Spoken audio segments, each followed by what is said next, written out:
Coffee Break. Will Peterson in for Rachel V. Hill today. My guy Cecil Lammy joining us.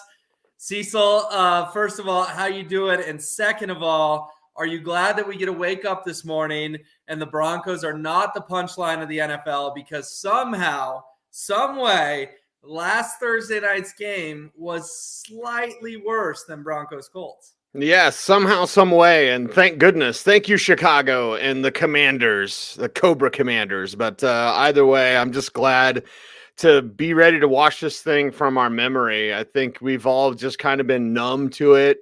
The bashing of Russell Wilson has gone out of control. We'll talk about it, but it's just so nice to, all right, get another game in, more data, hopefully a better game, hopefully a win for the Broncos on Monday night. Yeah, there's no doubt about it. It will be weird, though, Cease. This will be our second straight Sunday without a Broncos game. You know, they played 5 as fast as anyone in the NFL, and now to play 6, they'll be bringing up the rear. I guess there is a few bye weeks, but you know what I mean. It's a long break between games here. Yeah, it is a long break between games. And when it was so bad, right? It's not like it was a close loss and it was, 24-23. And, oh, man, McManus missed that one. Nothing that you could, build or dissect positivity from. This is just going through all the bad stuff and then figuring out why is it so bad. Nobody, and I mean 0 people, no matter how cynical or negative you were before the season, no one ever expected this offense to be worse than it was with Pat Shurmur. So it's been a long 11 days or whatever it's going to be. And hopefully we get some positivity, even if they lose. I don't want to sound like that guy. Like it's a win and a loss. Like, no, but at least we want to see steps in the right direction because it's bad. Yeah, there's no doubt about it. Losing Thursday 12-9 in overtime was brutal. Obviously, the fashion they lost in, the 2 Russ interceptions, the last play of the game, whatever. We're not going to rehash that today. That's been rehashed plenty. We're moving forward. So let's talk about the injury report that dropped yesterday. Remember, it was Thursday, but it was really the Broncos' Wednesday. They had 18 guys on the injury report, Cecil, including Dalton Reisner popped up with a back. He was out yesterday. I understand that the Broncos are going to be cautious and a lot of guys are going to get listed as limited. Mr. Unlimited was limited. But point being, Cease, the hits just keep coming. I mean, that's a third of their roster on the injury report. Right. And I know we've all seen the graphic where, $71 million of salary cap space. And by far, like your next closest team is like 25 million. So you've got like 3 times the amount of dollars that are injured and banged up. And it's just incredible when you look over this entire list. I mean, these are key players. And even if they're like a Josie Jewell who might play with a little knee thing, or Dalton Reisner, who probably should play and will play through the back thing, that's a back. That's a major injury. That's your core. It's your strength. Reisner's tough. He's going to tough it out. But these are key pieces to this Broncos team and what you have left. It's not like some backups are a little bit banged up. You're already missing key players like a Timmy Pats, which we've talked about ad nauseum. And now you have more key players that are injured and, go back to the preseason and jog throughs and all that. Like, to play a physical sport, you must be physical to prepare your body. And it's not even for the physicality, it's for the recovery so that you can be better. And hopefully the Broncos and Nathaniel Hackett, if he's here next year, have a different plan for preparing for the regular season. Yeah, it's a big if at this point, but it has only been 5 games, so we'll see. The good news, Cease, you pointed out, the only 2 guys who DNP yesterday, Jewell and Reisner, I think we feel like both do have a chance to play. And if you're limited on the first day of practice, you're probably going to play as well. So out of these 18 guys, we may see everyone. And Cease, I want to point out one name, and that's Baron Browning, because lost in the Derby for the year and Bulls for the year I thought Browning broke his wrist. And I'm not a doctor, but the replay on that was not pretty at all. So to see him full and good to go, especially with, as we know, Randy Gregory on IR, Browning was a beast against the Colts. That one is pretty darn critical because obviously edge rusher is such a key position in the NFL. Yeah, and what's funny about me, Will, is like I'm from the country, so I've done all sorts of, animal husbandry stuff, pulling calves, C-section on pigs, stuff like that. If it's anything with the human, I am super, super queasy. And it's funny because my daughter wants to be a doctor. She's in pre-med right now at Oregon State. So I'm like, anything with people, any sort of injury or compound fracture or whatever, like it just makes my stomach turn. Yeah. But if it's pulling calves or C-sections on pigs, like I got that. I'm fine. But yeah, I'm with you. Like it's disturbing. You kind of get the bubble guts because you're like, oh, I don't like seeing that, especially for a player like a Baron Browning who's been so impactful in his play. And you love to see the development because here's a guy that was not really either inside or outside in college. And it's like, well, what is he? I graded him as an outside player. I graded him as a top 50 prospect. The Broncos picked him up in the third round. I thought it was tremendous value. Saw him down at the Senior Bowl. He's a great player. I said earlier this season, I think it was on Stokely and Zach, and I kind of shocked the fellas when I was like, Baron Browning's the pass rusher I'm most excited about. It's not Randy Gregory. And Gregory did a fine job when he was healthy. Oh, my God, he got hurt again. Yeah, we should have known that. That's what he does. He's never played a full 16. And Bradley Chubb's doing some really, really good things as well. But you love seeing that development, and you don't want another injury to knock off a young player who is kind of ascending. He's got that career arc going. You want to see him stay healthy. You want to see him produce. You want to see him put together some really good film. Because at the end of the day, Will, what it comes down to is you want better football. And the Broncos need all the better football they can get.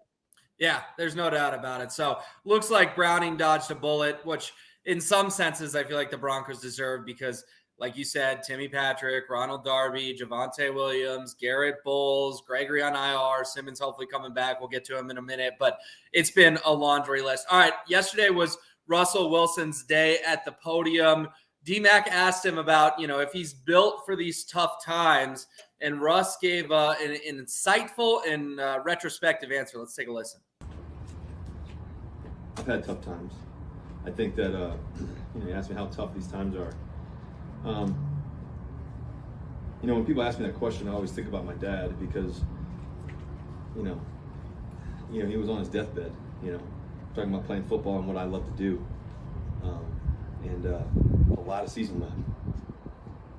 A lot of greatness in store. Done it before, I'm going to do it again. And that's really what I think about. You've always had that chip on your shoulder. You're absorbing a lot of the. Pretty interesting stuff there from Russ, Cecil. Yeah. I get it, man. Like, this is football we're talking about, right? And watching your father pass away, obviously, trumps anything that's going to happen on a football field. I get that. Yeah. What did you take from Russell's answer there and sort of this separation between football and real life? Because, listen, most fans, at least the majority of sane fans, are frustrated by the football, but they still see him going to the children's hospital and doing great things in the community and can separate the two. I know there's the lunatics out there who can't, but point being, what did you think about the answer and sort of Russ's perspective on everything after sitting at 2-3 and the Broncos being ranked 31st in the NFL in points per game? I'm glad you used that word perspective. First off, and I love him dearly, and I'll tell him next time I see him, so I'm not speaking out of turn, but Troy, you can't step on an answer, baby. Troy, come on. You don't need that next question in there. I know it kind of piggybacked on D's question, but the shorter questions are better. And Troy does do short questions. There's a lot of people out of Dove Valley are like, let me tell you how smart I am about football. And then here's a 6-minute question for a 20-second answer. It's god awful, and I can't stand it. D had a great question. Troy followed up with a great question, but I thought that Russ was going to say a little bit more. I saw the emotion. We heard the emotion from Russell Wilson. You heard what it means to him, and you heard him reflect on tough times. And the perspective that you get from Russell Wilson, I loved it. I'm eating it up. The play's got to be better on the field. We all know that. And I'm a big believer in the power of positive thinking. Maybe I'm too crunchy and a hippie, whatever, which I'm not, but I believe in what you think about, you bring about. And if you sit around and be like, this sucks, life sucks, guess what? It's going to suck. If you sit around and go, I can do this, I can do it, I know I can, I've done before, do it again. You know what I mean? I love that sort of positive mindset. These are conversations I've had with Von Miller in the past, who also is a big believer in, energy flows where attention goes. Don't get me started rhyming, Will. But I truly believe Those great competitors are the ones that when there's chaos around you, chaos in life, chaos on the football field, and you can perform with a calm mind. The athletic difference between the superstars and the guys that barely make it isn't really that much different. The 40-yard dash is a 40-yard dash. Repping 225 25 times, that's, the physical stuff is there. It's easy to see. It's the mental side. It's that ability to calm down your mind, have that confidence, visualize an attack. Don't mean to sound like the water boy, but there is a lot of like, I can do this and I know I can. And you get that from Russell Wilson. So tough times, baby, he's been through tough times. These aren't tough times. This is complications on the football field that he will figure out. And that's why I have full confidence that Russell Wilson will figure it out. I just don't know if Nathaniel Hackett will be the guy that helps him get there. Yeah, no, I hear you on that. That was all well said. And you're right. Separating the two and what makes an elite athlete elite, again, they're all physical specimens, but it's the guys that can beat you with their mind, the power of positive thinking. Listen, Peyton Manning, he maybe didn't say all that stuff, but we all know Manning's greatest weapon was his brain. He was the smartest player on the field, and it wasn't even close. He wasn't the most athletic guy in the world, but he used the brain to take him to one of the greatest careers in NFL history. So, yeah, we'll see. I'll ask you one more real quick on Russ, and then we'll get on to Hackett. Okay. Do you think that with Russ right now, he is hearing the noise? As much as he wants to tell us he's not, is it possible to truly shut that out when he's really been the talk of the NFL world through 5 weeks? Not really. I mean, honestly. And what had happened is that you're going to get people that tell you about it. I get chirped far, far less than Russell Wilson. It's not all about me. But if someone says something about me on Twitter, I don't even notice. I don't even care. Or Facebook or whatever. But someone in my family will care.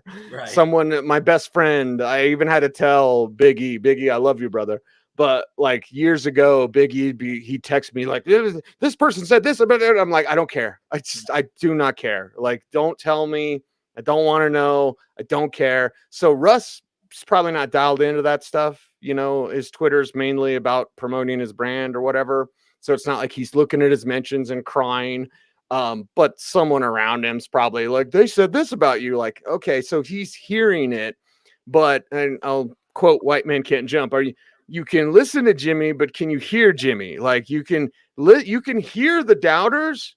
But are you really going to listen to it? Are you going to take it in? You know what I mean? It's knowing that you're good, even when things aren't going good. And that's where Russell Wilson, he can hear it, but is he listening to it? I don't think he's listening to it. He does hear it, though. You can't not hear it. Right. He's the product of every meme on the internet right now between his Subway commercial and his Broncos country, let's ride, and all of that. He did say that yesterday, though. He said it emphatically. It wasn't a weak Broncos country, let's ride, like after the Colts game. It was a nice emphatic one. He was back. Okay, with Russ, there's this nagging shoulder injury. We know he flew to LA, got the injection, a strain, a tear. I'm not a doctor. They're pretty much the same thing that he is battling through right now. Nathaniel Hackett asked about Russell Wilson trying to get back to 100% yesterday. Russ was laboring a little bit with the shoulder the last game, and does he look better now in practice this week? He definitely looks good. We'll see more today. Russ has played in the league for a long time, and all players have different things that they have to deal with. And he doesn't complain. He keeps his head down. He works hard. He does everything he can to make his body feel as good as he possibly can throughout the season. And I think that you're always dealing with that stuff across the board. But I do think that he's doing an amazing job getting himself to 100%. So listen, that wasn't Hackett saying, I'm not worried about it at all. He's totally fine. He's good to go. This is a non-story. But he also, endorsed Russ, which he has to. That's his $245 million quarterback. But read between the lines for me a little bit on that, Cecil.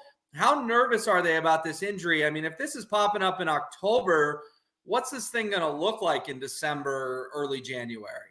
Yeah, it's never going to get better. And Nathaniel Hackett, he's going to prop up his $250 million quarterback. Will, that's his meal ticket. Honestly, if Nathaniel Hackett saves his job, Happy Fun Baby Star saves his job if Russell Wilson endorses him. So if they go through and that the reading between the lines is like, this is a concern. because Russell Wilson is that warrior. He's not going to say no. Last year, because you always get Seattle's got to stop, man. All the Seattle fans and the Seattle media chirping up Russ, and it's like, you're really excited about a guy who gave you 10 years of championship level play. Right. You're really excited he's struggling. That says a lot about you, Seattle. You got the attention span of a ferret on a double espresso. Okay, so grab your coffee and chill the blank out. Because I get sick of hearing these people all chirping him up and all that. Last year, if you watch the film, he had the finger injury. He probably should have missed 6 weeks, maybe even 2 months. He came back in 3 games. He shouldn't have, because when he came back, it took him like 3 more games and he looked like garbage. And then he looked better and he looked good. He looked like early season Russ that we normally, you and I've talked about it, Will, like early season Russ usually looks pretty good. And then it kind of falls off. Yeah. So like, that's what he looked like when he got right. Russ isn't going to say no. He's not going to tap out. He's not going to tap the helmet. He's not going to, do that. It would take someone to say, you got to sit down. But if I'm to understand this injury correctly, and I'm not a doctor, I can barely spell doctor, but like, it's not necessarily going to get worse, but it won't get better, which means it's a pain tolerance issue. And it means you're going to have to manage this thing. And to me, that would emphasize more running, but you don't have Javonte Williams anymore because the Broncos are hurt all over the place. So problem after problem after problem.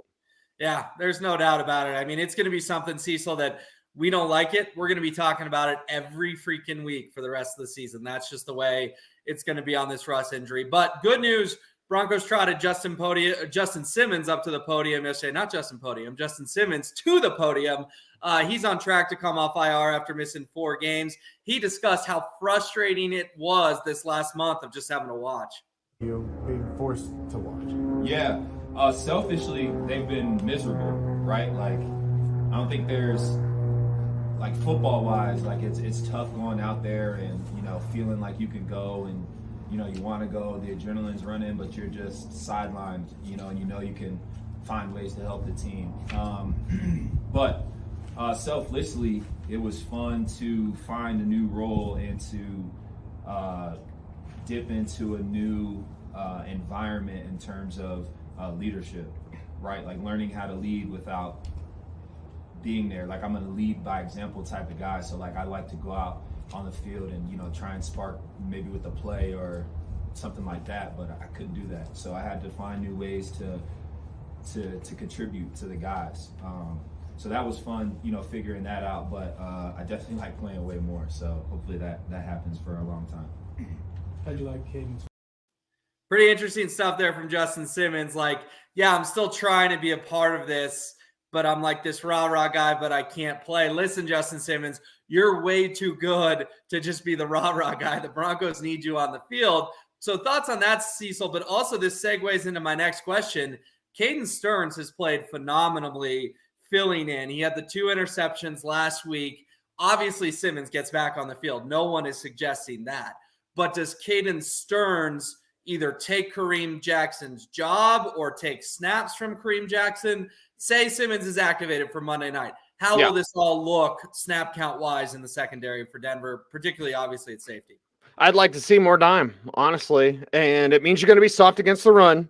So, Josh Jacobs had 154 the next week after he had 144 against Denver, which was his career high at that time. So if you're going to go up against a team like the Chargers and you say, well, it's the Belichick thing, right? We're going to take the best thing you do. We're going to take it away from you. And whatever else, if you beat us on the ground, well, so be it. And I think with the offenses that you're about ready to face, if you're the Broncos, not the Jets, not the Jaguars, although they present their own challenges, I think playing more dimes so you can have Stearns, you can have Jackson, you can have Simmons, because Simmons ain't going anywhere. He's going to play every snap. But having those assets on the field help you, one, cover tight ends, which haven't been as big of a problem now. Jai Evero may have cracked the code, but Josie Jewell's banged up. Jonas Griffith has questions in coverage, like Alex Singleton has major questions in coverage. So if you can have a Stearns out there, you're facing Gerald Everett this week. He's maybe not a household name, but a really good receiving threat at the tight end position. You've got Keenan Allen, you've got Mike Williams, you've got assets in that passing game. So if would you rather, right? It's like morning radio, Will. on a hot 105. It's Will Peterson. It's Cecil Lammey. But it's like, would you rather Justin Herbert beat you or Joshua Kelly and Austin Eckler get it on the ground? I'd rather have them get it on the ground, honestly, because that's going to limit what they can do, limit the explosive plays. It's going to keep you closer. And hopefully at the end, the Chargers choke, which I think they will. And that's the way that you can beat this team. So that would be more dime, get Stearns on the field more, because obviously the young man's done a tremendous job. Yeah, so walk us through that a little bit. You're a football X's and O's guys, but for some of our viewers who maybe don't know what that means, how do you get all three safeties on the field in this dime package?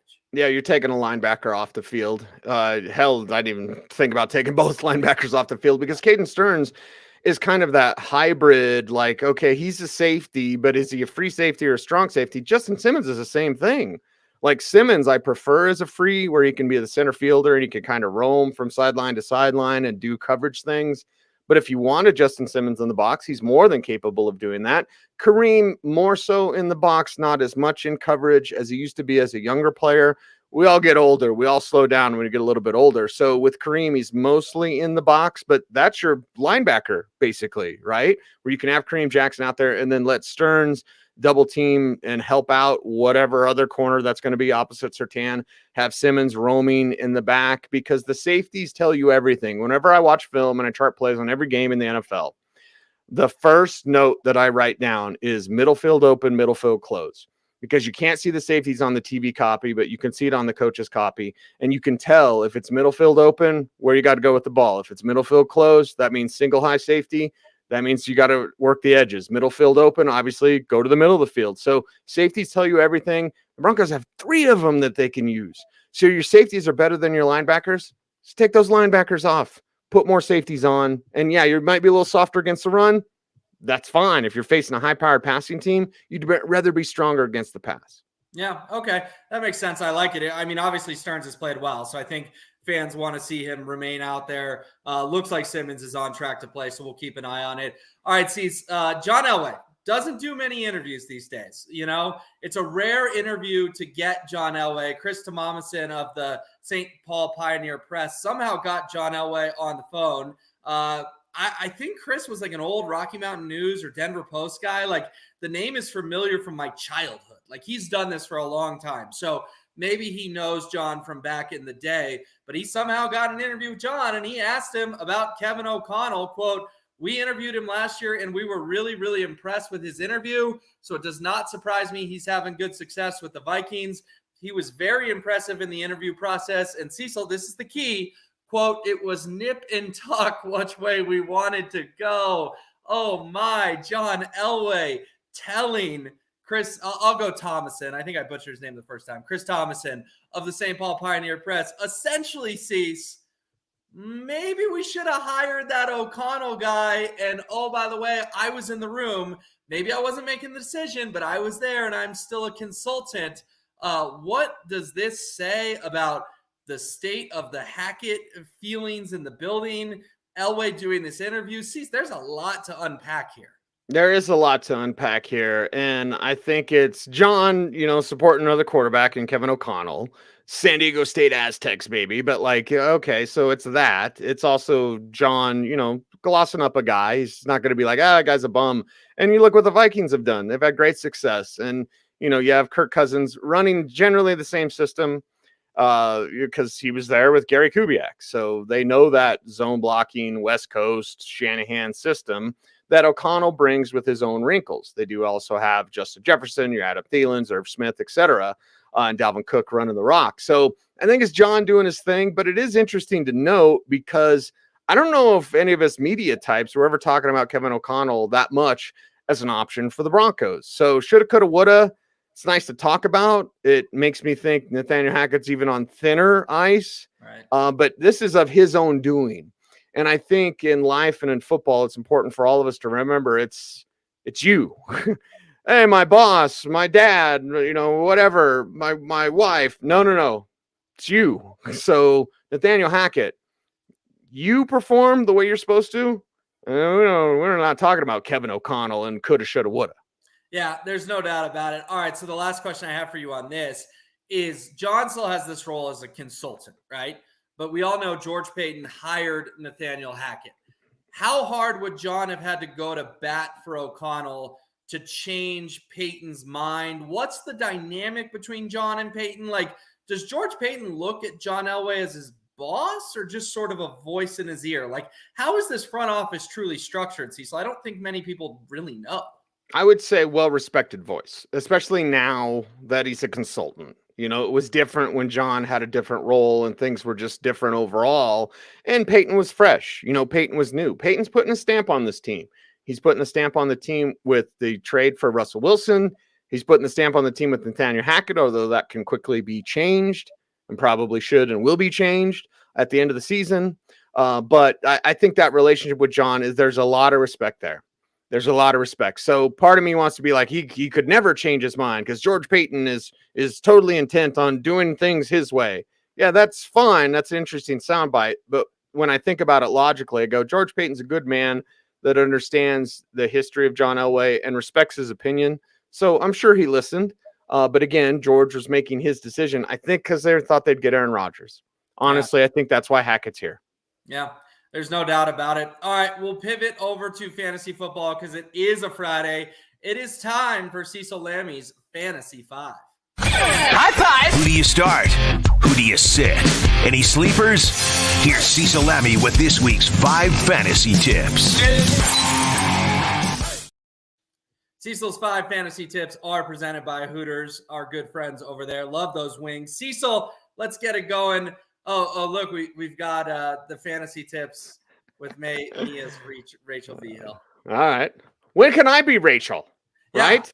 Yeah, and I'll be Cecil. Now, I don't know enough about fantasy football to be Cecil. My team is quite bad. But, Cecil, let's get it rocking with fantasy tip number 1 this week. Yeah, Duke Nukem.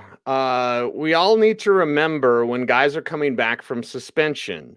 The Nuke Hopkins is coming back from suspension for the Arizona Cardinals after week 6. We're in week 6. So now is the time, if you've got the room on your roster, on your bench, don't forget about these players who are coming back from either injury or suspension. And Nuke Hopkins can be significant for your team. Now, you may be in a league where someone's been sitting on him and they've been waiting for him to come back. I know plenty of leagues where that's the case and he's not available on the waiver wire. So what do? That team's probably waiting, and because they had to spend that pick on him, they might not be as good. Trading is the way. The waiver wire this week was a little bit different, but the waiver wire mostly has been very dry. It's dry county out there in the waiver wire. So start working those trades. Someone who's been sitting on DeAndre Hopkins, maybe they're desperate for a win. Maybe they're looking at their team being like, why am I sitting on this guy? Like, what am I even going to get? Perfect time, perfect opportunity to offer a trade. So do not forget that Duke Hopkins is coming back, and try to get him for your fantasy team because he's at least a wide receiver 2, at least, if not a wide receiver 1 on an Arizona team that's going to have to score points because their defense sucks. Sorry, Vance Joseph. Yeah, no, that's a good one. Other than Marquise Brown, Kyler Murray's desperate to get DeAndre Hopkins back. So I like fantasy tip number 1. Let's keep it moving with number 2, and that is on the Kareem hunt, I assume, Cecil. Am I right here? Very good. Very good. On the hunt, because you know that Nick Chubb is amazing, best running back in the league, whatever you want to say.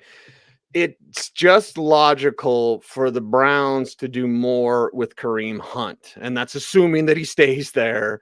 But like, you want to see more of that. You want to see that backfield where both of them are in the backfield at the same time. It's like a dream come true, a dream scenario. Now the Browns are using tight end David Njoku some more, which is very positive for that team. They've got some younger talent at wide receiver that could emerge there. I'm constantly in dynasty leagues watching Donovan Peoples-Jones, stuff like that. But I look at Kareem Hunt as that asset of every week I'm flexing him. Every week, because Cleveland is better. One, they're better than their record. They could be undefeated. The Jacoby Brissett is making himself some money. I often talk about Cooper Rush, like, hey, Cooper Rush is making some money. Jacoby Brissett's doing the same thing. Geno Smith's doing the same thing. So all these players we may have written off a long time ago are actually coming back and coming through for their teams. How does Cleveland maintain success, maybe even have more success going forward in a division that it's not just all about Baltimore? And the Steelers are the Steelers, and the Bengals, they're 2-3 as well. Same record as the Broncos. But I think more Kareem Hunt is not only good for the Browns and their recipe for success, but I think it's good for your recipe for success as a fantasy GM. And have no hesitation every week, even with what Nick Chubb is doing, Kareem Hunt every week as a flex play. And I don't even want to put it in the universe because I love Nick Chubb. But if there were any injury situations to happen, Kareem Hunt is now a top 5 fantasy running back. So start him as a flex every week. I like it. The two-headed monster in Cleveland. All right, let's go ahead and get to fantasy tip number 3, and that is buy. Not Zach Bye, and not I can't. In sync. Thank you. I was like, is that Backstreet Boys or In Sync? Again, I don't know. Yeah. I'm too old for that stuff, Will. But anyway, it's buy because the buys are here. And every year, usually it's around the draft when people are like, no, I'm watching my buys and I can't draft this guy because he's got the same. I don't care. I have 3 of my starters are on buy the same week. Fine. Work the waiver wire, work trades, play some backups. Oh, you might take an L that week, but you're rolling everybody else. If you have Josh Allen, Stephon Diggs, or whoever, I don't know this week the buys aren't necessarily with the hot teams, the Raiders or whatever. Derek Carr, Devontae Adams, and Josh Jacobs. You got 3 guys on buy. Fine. You'll be more than fine. Don't worry about the buys. Every year, draft time. Oh, I can't draft him because the buys. Doesn't matter. Buys are here now. Oh man, what do? I got players on buy. Doesn't matter. Because people used to think, and hopefully this is changing, Will, but they used to think like the draft was, that's my team. Right. Every week you have a draft. It's called setting your starting lineup in the waiver wire. And it's trades now this year, especially. So forget the buys. Buys. That you don't even need to focus on it. You need to know that 4 teams aren't playing this week. So know that. But outside of that, don't worry about it. Don't stress. Buys. You've got plenty of different options out there. If you have a team that's on buy this week, like your Lions, your Titans, your Raiders, or your Texans. Yeah, I like it. It's 1 week. You can adjust. You'll live, make some moves, move on with your life. Be a good fantasy GM. Tip number 4 is behind Barkley. Yes. Now, the injury seal has been broken, and that is something I feel like, is that Lord of the Rings? Or is it Revelations? What am I talking about, Will? I'm talking about the Barkley seal behind Saquon Barkley. We know what Saquon Barkley can do, and it's good to see him back. It's really good to see him back doing his thing out there for the New York Giants. Brian Daboll, who I love as a coach, he's doing good things. Even with Daniel Jones, he's doing good things. But when the injury seal is broken, as it was broken, let's say, for example, with James Conner with the Cardinals. Love James Conner. He beat cancer. We should all be fans of James Conner. But guess who's not playing this week? James Conner, because the injury seal's been broken, and now they're going to go Eno Benjamin and my sleeper, Keontae Ingram. Loved him at the Shrine game. But I look at Barkley. Barkley's now banged up. They're using him so much, and he's got a little bit of a shoulder thing. Running backs and shoulders aren't a nice combination. So with Barkley, you're like, okay, it's not a knee, but it is a physical ailment, and maybe they just start using other backs behind him. So behind Barkley, you got Matt Breida. Matt Breida is a capable back, undrafted out of Georgia Southern, and we've seen him before in years past have big games. We've seen him before kind of come in and be a contributor. Hell, it was a couple years ago in 2019 where he had a couple 100-yard games during the season as a reserve player. So he has, multiple 100-yard games, multiple starting experience, and it's the perfect type. I said it a couple of weeks ago, and I even mentioned Eno Benjamin and some others. Kenneth Walker, I mentioned, who's now starting for Seattle. Grab your backup running backs. I didn't mention Matt Breida at the time. I'm mentioning Matt Breida now. And again, I want Saquon Barkley to be healthy forever and ever and ever. But if he's not, we know the Giants are going to run the ball. We know that Breida has experience and multiple productive games. Get Matt Breida now. Stash him now, because he might win your league. As weird as that is to say, we're at the point of the season where those backup running backs, the guy you never thought of, the guy you'd never heard of, that guy might win your league. So Matt Breida is certainly one of those players. Pick him up. All right, I need a depth running back. I'm going to go do that after the show with Breida. Let's get into it with our last fantasy tip of the week, presented by Hooters, Faith No More. Yes, not only my favorite band. Actually, my favorite band is Mr. Bungle. But anytime I say Mr. Bungle, people are like, I have no idea who that is. Some people may know Faith No More. It's Mike Patton. It's the same thing. Mike Patton's high school band was Mr. Bungle. His most popular band has been Faith No More. I wanted to say Faith No More not only to talk about Faith No More because they are epic. And that's my least favorite song of theirs. But anyway, the Broncos. It's the Broncos. I get fantasy questions still. Like, what do I do with like Jerry Jeudy, right? Nah. Until I see it, Faith No More. I don't have any faith that Nathaniel Hackett's going to get this thing right. I don't have any faith that Russell Wilson's shoulder is going to, stay together on his throwing arm. So that when you look at these Jerry Jeudy, Sutton is fine enough because he's Wilson's favorite. So Sutton's your wide receiver 2 flex play. Judy's more of like a deep flex, but none of these players do you trust. Do you feel good when you start your Broncos? Because at the end of the day, fantasy football is about a couple of things. One, just knowing more than your friends, right? So you can brag them, you can chirp them up. 2, it's about winning some money. Gambling's illegal at Bushwood. And 3, it's just about like feeling good. I feel good about my team. You don't feel good about starting your Broncos. So Faith No More until they show something else. I'm not looking to start many Broncos at all. Yeah, I like it. As disappointing as it is, that is the truth. That was Cecil Lammy's Fantasy 5 presented by Hooters. All right, Cecil, we're going to let you run in just a moment, but every Friday on the show, we do our Eliminator Picks. As people who watch the show know, we all pick a team. If you get it wrong, you have to do a punishment. Here's what we have this week. Almost the whole pool on the Rams, but we've got a couple outliers. We've got D-Mac picking the Chargers against the Broncos. That one's interesting. And then, Cease, you're going with the 49ers down in Atlanta. Are you high on the 49ers or just super low on the Falcons? Low on the Falcons until they put in Desmond Ridder. I think we're on Desmond Ridder watch because Marcus Mariota is not real good. Cordell Patterson's out for that team. Drake London's been a little bit banged up. Kyle Pitts is banged up. So, like, you've got assets that are hurt. And then on the Rams thing, it's interesting because Carolina's got PJ Walker. PJ Walker's he's not a slappy, and he's not the greatest ever. He's not Jacoby Brissett or whatever, Geno Smith. But PJ Walker and a little bit of a bounce maybe without Matt Rule there and without Baker Mayfield. So just for the chaos purposes, wouldn't mind seeing the Panthers win. And by the way, D, I'm picking the Broncos, so D might be the one getting the punishment this week. There you go. I like it. Yeah, I was going to say, if the Rams lose, there's going to be a lot of us lining up on coffee break on Monday morning to see the wheel spin and see who it is and what the punishment is. Cecil, you're the best, man. We appreciate it. Have a great day.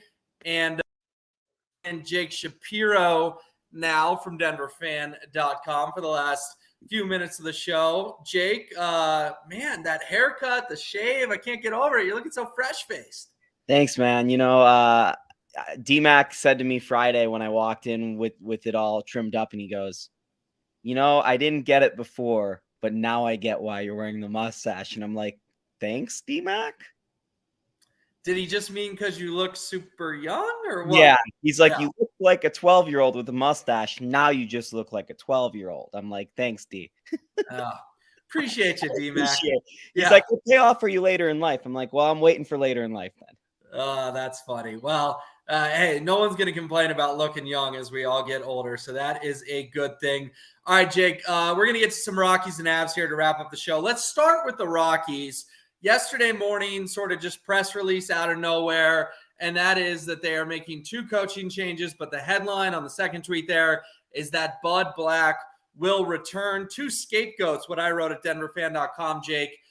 Stu Cole getting demoted to the minors, and Dave Magadan, the Rockies hitting coach, is out. Despite the Rockies being 6th in the league in batting average. Listen, I know they didn't hit enough home runs this year, especially playing at Coors Field, but Magadan being out was a little bit of a shocking to me. And you keep the pitching coach when they have the worst ERA in baseball. Your general reactions to this Rockies news yesterday? Yeah, I'm shocked about the Stu Cole thing. Stu Cole has been, you think of him as the third base coach, and that's his official title, but he's been the infielders coach. And yes, this year was a really rough year with infielders in fielding the ball and errors. But think about the last 10 years. He's been here since 2012. How many gold gloves have the Rockies won? Nolan Arenado was coached up by Stu Cole. Trevor Story was coached up by Stu Cole. DJ LeMahieu was coached up by Stu Cole. So that one was a little bit surprising to me. Dave Magnanen needed to get lost 3 years ago. That dude has done nothing for the Rockies offense. Nobody's made a marketed improvement as a Rockies hitter in years. The Rockies offense was about 15% worse than league average this year. Their batting average is always going to be high, Will. Their ERA is always going to be high, Will. Like, it's Coors Field. So the fact that Dave had his job for so long shows the loyalty of the Monforts when he had literally been doing nothing. But I think the guy you really want me to get to here is Bud Black.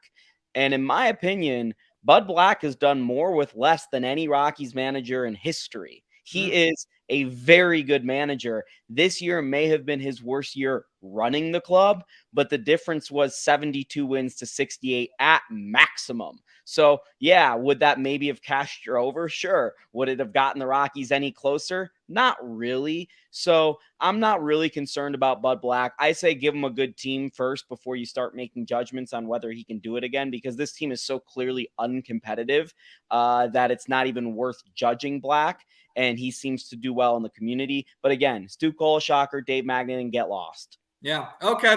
I like it. It's going to be a lot of the same at 20th and Blake next year. 7 of the 9 coaches will return. Jake, last night the Avalanche go up to Calgary. No favors from the schedule makers. Lose 5-3 to the Flames. Listen, they were down 5-1 in this one in the third. McKinnon and Nichushkin got goals to make that final score a little bit prettier. They weren't going to win all 82. We know it. Calgary's a good team, maybe a fringe cup contender. Jake, any panic about losing the night after the banner raising ceremony, or was this the quote unquote schedule loss for the Avs? Let's put it in context from the Alberta side of things. Calgary was thought of to be as the second best team in the West last year, and then they lost in the playoffs to Edmonton in a really wacky series right before the Avs ran into Edmonton. Daryl Sutter, the head coach of the Flames, said it's not even worth playing the Avs this year. Whoever's going to play them is going to lose in 8 days. So Calgary, the second best team in the West, knew the Avs were a buzzsaw last year. Calgary this offseason goes in and changes up their entire roster. They trade Kachuk to the Panthers. They get Huberdeau back. They go get Nas in free agency. So they've made some major moves. So from the Calgary side of things, this is opening night following a season that ended a little disappointedly, and they've made some huge acquisitions. That was a huge game for the Calgary Flames. That game did not matter for the Colorado Avalanche as the second night of a back-to-back. I cannot be moved by Colorado Avalanche losses in October after they won the Cup a couple months ago. I don't care. I'm more happy to see Nazem Kadri get his ring. Yes, and that's the segue. I'm with you. I don't care about the game at all. But Nazem Kadri presented with his ring in a mini post-game ceremony. Nathan McKinnon, Jared Bednar brought him in the ring. There's a picture of McKinnon and Kadri smiling at denverfan.com if you want to read the piece there. Jake, this is so cool. We've talked about it time and again, but Kadri is just a playoff hero for the Avalanche. I mean, come on. They probably don't win the Cup without Nas. To be able to do this almost right away. The Avs got their rings on Monday. Kadri gets his on Thursday. Special moment for him, special moment for Nas, and just cool to sort of put a bow on kind of the last guy who really needed his ring, who was a big, big part of this team. Obviously, Kemper will get his at some point, but you know what I mean. Kadri was a hero for the Avs. Yeah, you talk about the schedule makers doing the Avs no favors. They did Kadri a huge one. They made it as easy as possible. He got his ring before his season started, which is awesome for Nas, and he deserved it. He gets to wrap up his Avs tenure with a nice little ring. Huge, big ring, actually. But yeah, Kadri will forever be I think a cult folk hero in Denver. I said build the statue. He belongs up there with Sakic and Forsberg. Like, that's how awesome he was in that playoff run. I think on and off the ice, and obviously that's a little hyperbolic, but it's true. Like, if you want to talk about Ray Bourque helping the Avs win a cup, Nazem Kadri did the exact same thing for the Avs. It just wasn't as, notable of a Hockey Hall of Famer coming here to do it, but he had the same type of impact. But yeah, it's weird because normally a guy like, especially because Calgary will be in Denver this year, that they're not doing the ring ceremony before the game where maybe Gabe comes out, hands him his ring. They give the crowd a little applause. But I'm sure when Nas comes back here and they play the video between the first commercial break, it's going to be thunderous. Nas, I'm sure, will get emotional. So that'll be a really cool thing to look forward to in the season.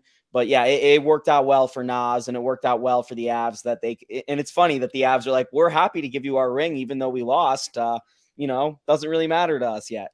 Yeah, I would encourage everyone. The Avs posted a video on Instagram just this morning, I think, and you see Nathan MacKinnon handing Nas the ring. Nathan MacKinnon, big smile. Man, talk about a different human being. The weight of the world lifted off that guy's shoulder. Nathan MacKinnon doesn't smile after losses. And last night he was smiling ear to ear because screw it. He won a cup and he got to give his good friend a ring. All right, that'll do it for 104.3 The Fans Coffee Break this Friday. Jake Shapiro, Cecil Lammy, I'm Will Peterson. Have a great weekend, everyone, and we'll see you next week.